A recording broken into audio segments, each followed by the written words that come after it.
ইতালির রাজধানী রোমে প্রবাসী বাংলাদেশি কমিউনিটির বিভিন্ন সামাজিক ও আঞ্চলিক সংগঠনের নেতৃবৃন্দদের উপস্থিতিতে অনুষ্ঠিত হয়েছে শতরূপা মানবিক ফাউন্ডেশনের কর্মশালা। রোমের একটি রেস্টুরেন্টের হল রুমে আয়োজিত এই কর্মশালার শুরুতেই ফাউন্ডেশনের বিভিন্ন কার্যক্রমের একটি ভিডিও চিত্র তুলে ধরা হয়। ঢাকার প্রাণ কেন্দ্রে পথ শিশুদের নিয়ে একটি স্কুল, যার সম্পূর্ণ খরচ আয়োজনে প্রধান অতিথি হিসেবে উপস্থিত ছিলেন সংগঠনের উপদেষ্টা দি ইউরোপিয়ান ইন্টারন্যাশনাল স্কুলের চেয়ারম্যান হাজী মোহাম্মদ জসিমউদ্দিন। আমরা আঞ্চলিক যে সংগঠনগুলো আছে সেই আঞ্চলিক সংগঠনের নেতৃবৃন্দ প্রত্যেকে সেই দায়িত্বগুলো আপনাদের পালন করতে হবে, কারণ আঞ্চলিক সংগঠনের নেতৃবৃন্দ পারে সেই সমস্যাগুলো সমাধান করতে। শতরূপা মানবিক উন্নয়ন মানবিক ফাউন্ডেশনের স্থায়ী দাতা সদস্য হাজী মোহাম্মদ নূরে আলমের সভাপতিত্বে এবং সংগঠনের মহাসচিব মোজাম্মেল হক মোল্লা ও যুগ্ম মহাসচিব মোশাররফ হোসেনের যৌথ সঞ্চালনায় প্রধান আলোচক হিসেবে উপস্থিত ছিলেন সার্ভিস ইতালিয়ার পরিচালক মনির মোহাম্মদ সহ বিশিষ্ট ব্যক্তিবর্গ।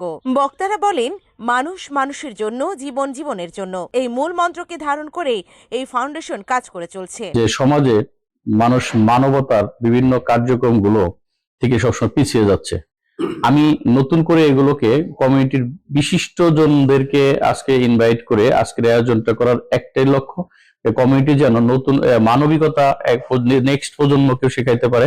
কারণ আমি মারা গেলে যেন আমার ছেলে করে, আমার ছেলে মারা গেলে তার একজন প্রতিনিধি আসে, এরকম করে যেন ধারাবাহিকতা চলতে থাকে। বাংলাদেশি পথ শিশুদের জন্য স্কুল, মাদ্রাসা, ফ্রি মেডিকেল সার্ভিস, দেশের বিভিন্ন অঞ্চলে 17টি গ্রন্থাগার সহ অসংখ্য অসহায় মানুষের হতাশা ও নিরাশার মাঝে জীবনের জায়গা এনে দিয়েছে এই ফাউন্ডেশনের কার্যক্রমগুলো। বর্তমানে শতরূপা মানবিক ফাউন্ডেশন একটি বৃদ্ধাশ্রম নির্মাণের প্রকল্প হাতে নিয়েছে। আমাদের এখানকার যে প্রতিষ্ঠানগুলোকে, সরকারি অফিসগুলোতে আমাদের প্রতিনিধি লোকজন নাই, আমাদের বিভিন্ন রকমের সমস্যা আছে। এই সমস্যাগুলো থেকে কিভাবে আমরা উত্তরণ পাইতে পারি, কিভাবে উন্নয়ন করতে পারি, তো এই ব্যাপারে আমি মনে করি আলোচনা আসছে যে আমরা এখানে যে রাজনৈতিক দল আছে, এই দলগুলির সাথে আমাদের অংশগ্রহণ করার দরকার। আর একজন যদি মানবিক মানুষ হতে পারে, আমরা সবাই মানুষ, কিন্তু যত সময় পর্যন্ত মানবিক হচ্ছে না, তাহলে মানুষের পূর্ণতা পায় না। মানবিক মানুষের খেদমত করার জন্য, মানুষের পাশে দাঁড়ানোর জন্য শতরূপা ফাউন্ডেশন যে কর্মসূচি ঘোষণা করেছে, সত্যিকার অর্থেই এটা নিঃসন্দেহে একটা মহৎ উদ্যোগ।